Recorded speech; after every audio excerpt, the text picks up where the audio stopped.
He can't hear you. How is that possible? We buried him. It's in stasis. The most humane thing we can do is unplug it. No.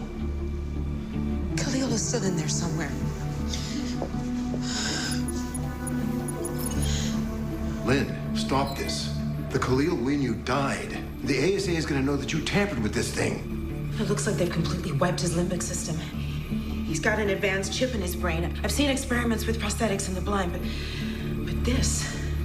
Wait. I found his memory files. I'm gonna open one.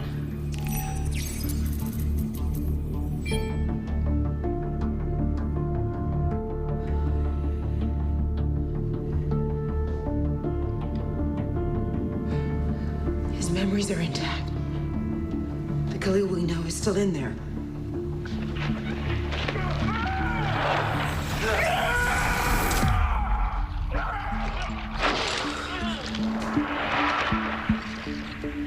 I'm gonna wake him up. Lynn, let this go, please.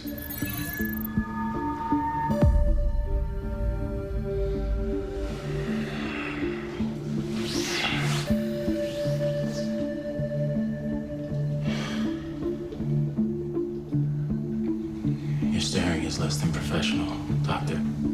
Stewart, Lynn Stewart. I'm sorry, I just... Do you recognize me? Oh, of course. Your CV is in my files. Dr. Lynn Stewart, prize-winning, respected neurosurgeon and scientist. Specialty